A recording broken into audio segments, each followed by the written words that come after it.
Bonjour, là je vais vous faire une vidéo sur quoi? Sur le vase d'expansion en mode chauffage. Donc pour voir quel genre de vase d'expansion, comment choisir un vase d'expansion pour le chauffage. Après on fera celui du froid. C'est pour ça j'ai fait le chauffage et après on fera celui du froid, celui d'eau glacée, pour voir la différence que l'on a. Donc comme ça j'aurais fait les deux vases d'expansion qui nous intéressent pour l'HVAC. Allez, on commence. Le vase d'expansion. Alors on va faire la sélection d'un vase d'expansion. Alors il nous faut connaître la pression dynamique, on va voir ce que c'est. La sélection en fonction du volume total d'eau. Alors ici on a une installation, un exemple, hein, c'est un peu n'importe quoi, mais c'est un exemple. J'ai 4 radiateurs par niveau, donc ce qui fait une douzaine de radiateurs. J'ai mis un vase tampon, j'ai mon circulateur avant mon vase tampon, je pousse par là. J'ai mon vase d'expansion qui est ici, avant le circulateur. Bon, on retrouvera dans certaines installations qu'il est ici, mais dans la plupart des cas, il est avant le circulateur, en aspiration. On a un manomètre de contrôle de pression. On a une soupape de sécurité, donc dès qu'il est réglé à 3 bars, dès que ça dépasse 3 bars, ça va s'ouvrir et faire descendre la pression. J'ai mis un purgeur ici, un purgeur là, un purgeur là. Donc ici, on a les deux vannes avec le flexible pour remplir l'eau de l'installation. Donc ça, c'est obligatoire de poser ces deux vannes avec le flexible.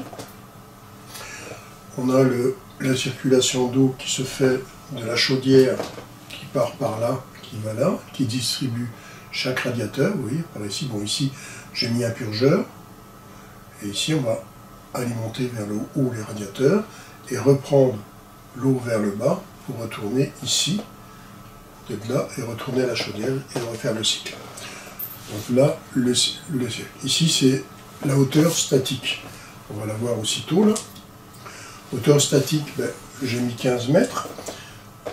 La hauteur du purgeur au bas de mon vase d'expansion, donc on a 15 mètres. Et on a tous les radiateurs qui sont ici, les 12 radiateurs.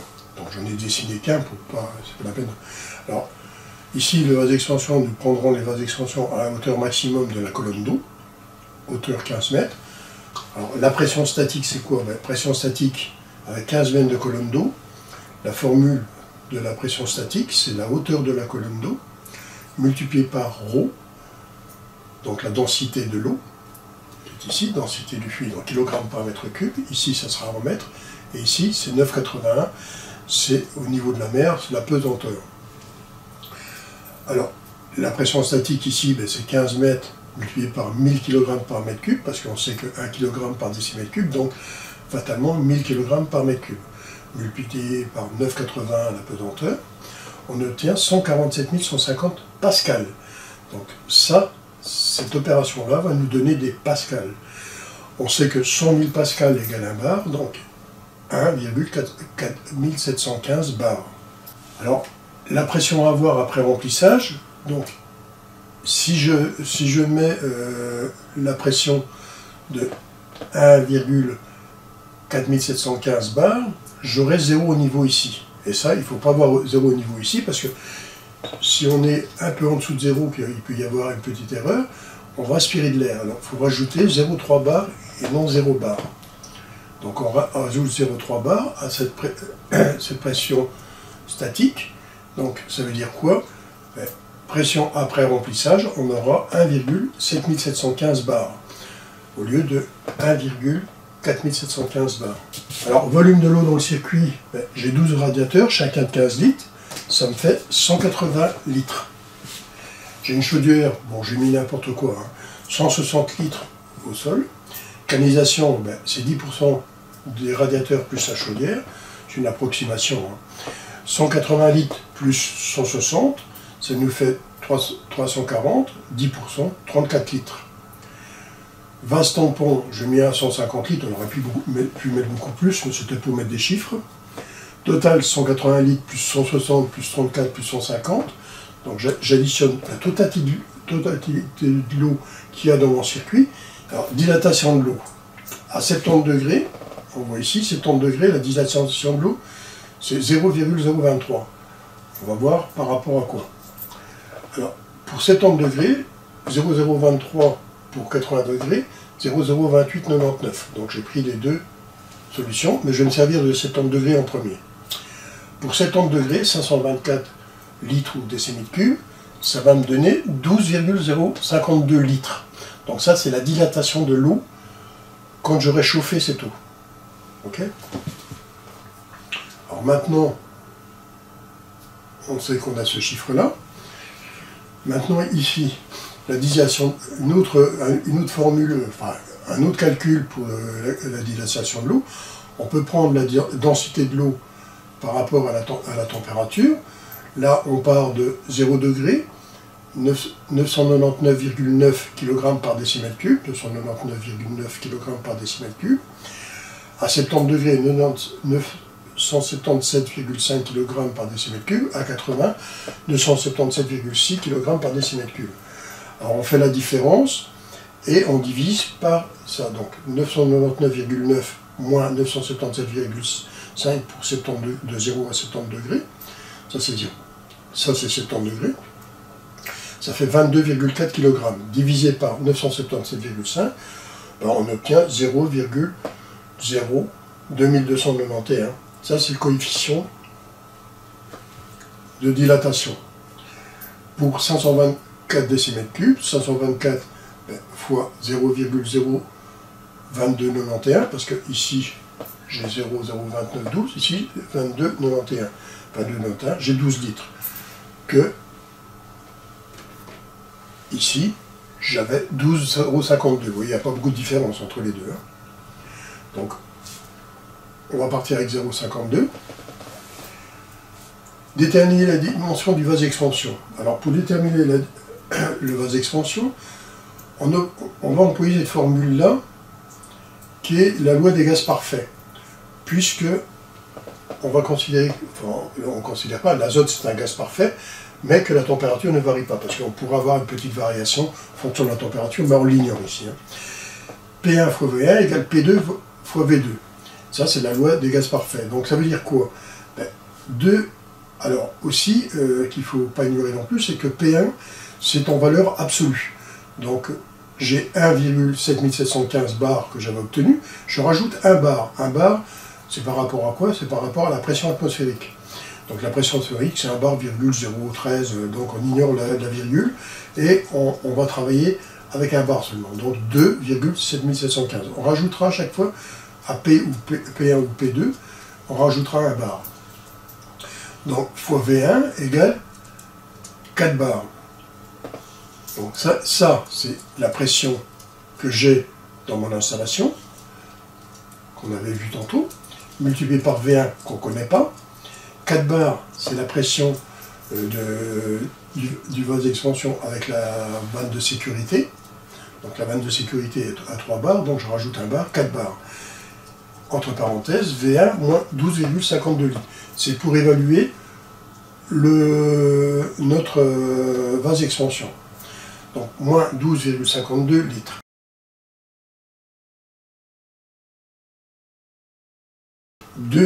Donc 2,7715 bars fois V1, donc on reste avec cette formule-là, pour le moment, est égal à 4V1, puisque 4 fois V1 égale 4V1, 4 fois 12,52 égale 50,08 litres. Donc cette formule-là, on va la basculer, ça on va le basculer de l'autre côté, et ça on va le basculer de l'autre côté. Donc ça qui est négatif, moins devient plus, 50,08 est égal à 4V1 moins 2,7715 V1. Donc 4V1 moins 2,7 égale 1,2285 V1. C'est égal à ça. Donc V1 est égal à, on prend les 50 divisé par ça, et on obtient 40,765 litres. Ça, c'est ce qui est conseillé pour le moment, dimension du vase d'expansion. Alors, vérification volume de dilatation. Donc ici, en faisant la formule, on obtient 40,765 litres. Je prends le vase de 50 litres ici, et je vais faire une vérification. Alors, le vase au départ a une pression de 1,5 bar pour 50 litres, c'est ce qu'on vient de choisir. Le circuit a une pression de 1,7715 bar. Donc, le volume d'azote passe 2,5 fois 50, donc ça c'est P1, V1, je sais, P1, V1, mais en pression absolue 2,5, sur 2,7715, donc ça c'est V2, et P2, pardon, là c'est P2, et je vais chercher V2, et j'obtiens 45,10 litres. Ça c'est le volume d'azote par rapport aux 50 litres. Pourquoi? Parce que j'ai une partie de l'eau, espace de remplissage, qui va aller dans mon vase, puisque j'ai plus de pression dans mon circuit que dans le vase. Donc, pour équilibrer le vase, pour arriver à 1,715, je vais faire rentrer de l'eau dedans et monter la pression à 1,715 bar.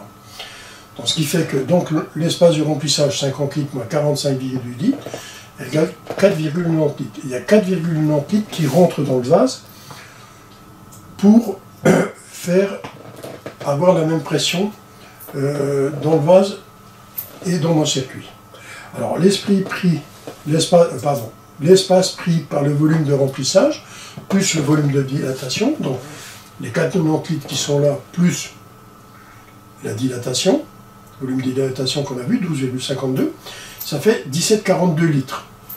Alors, les 17,42 litres, pression d'azote, 50 litres moins 17,42 litres, il nous reste que 32,58 litres. Donc, la formule, maintenant, pour obtenir la pression de mon azote, 2,5 fois 50, toujours P1, V1, là, je vais diviser par V2, 32,58 litres, qui sont ici. Et je vais obtenir P2, qui est 33,8 bars, absolu. Donc 2,8 bars relatif, avec 70 degrés de chauffe. Là, on va être un peu juste. Alors maintenant, qu'est-ce que je vais faire? Je vais monter la surchauffe à 3 bars. Le vase au départ a une pression de 1,5 bar, la pression d'azote 3 bars, 50 fois 2,5, donc P1, V1 fois P1, divisé par la pression 3 bars plus 1 bar, ça fait 4 bars, en pression absolue. J'obtiens 31,25 litres. Volume de dilatation, 50 litres moins 31,25, moins 4,9, puisque ça c'est le liquide qui rentre dedans. Donc ça c'est le volume de dilatation quand je monte à 3 bars, moins 4,9 égale 13,85 litres. Le coefficient de dilatation, 13,85 divisé par 524, on obtient 0,026, ce qui correspond plus ou moins à 76 degrés Celsius. Donc c'est un peu juste. Donc qu'est-ce qu'on va faire? Donc 1,5 bar à 1 bar 775 bars pour gagner l'espace de remplissage. Donc je vais déjà gonfler mon vase à 1,715 bars. Comme ça, je n'ai pas d'eau de remplissage qui rentre dedans. Je vais gagner de l'espace.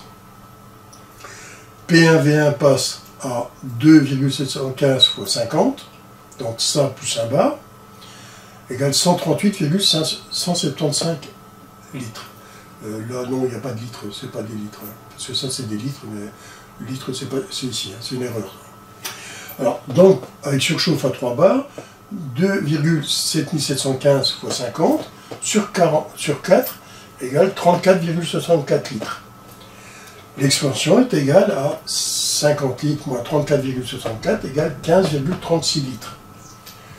Coefficient d'expansion, les 15,36 litres divisé par 524 litres égale 0,02931. En regardant ici dans le tableau, ce qui fait plus ou moins 84,6 degrés Celsius. Donc j'ai fait le calcul. Hein. Si je veux chauffer plus, je peux choisir un de 80 litres ou deux de 35 en parallèle. Alors ici, je vais choisir deux vases de 35 litres. Donc la formule P1V1, 35 fois 2, puisqu'il y a deux vases, multiplié par la pression en pression absolue, 2,775 bars ou 2,775 bars, égale 194,25. Surchauffe à 3 bars, donc quand je monte à 3 bars, P1, V1 sur P2.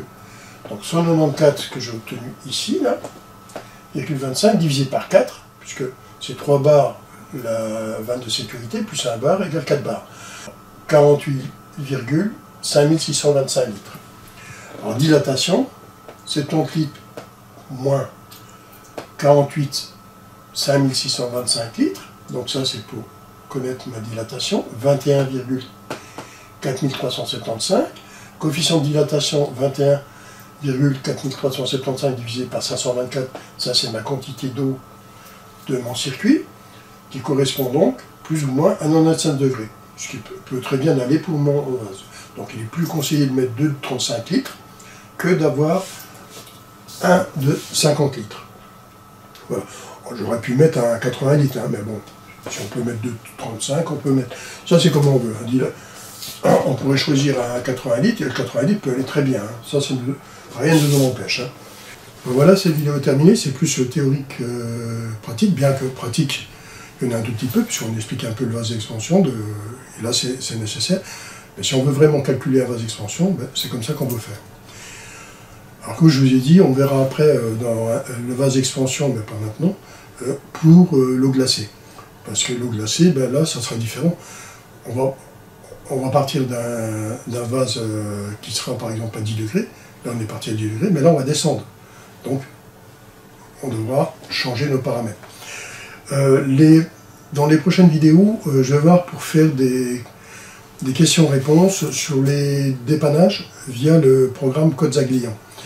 Donc c'est Codza, le livre là, et moi j'avais acheté les programmes dans le temps, donc je vais pouvoir vous faire ça, j'avais acheté ça pour mes ouvriers quand j'étais indépendant, donc moi j'ai toujours les miens, ça il n'y a pas de problème. Ok? Allez, à bientôt!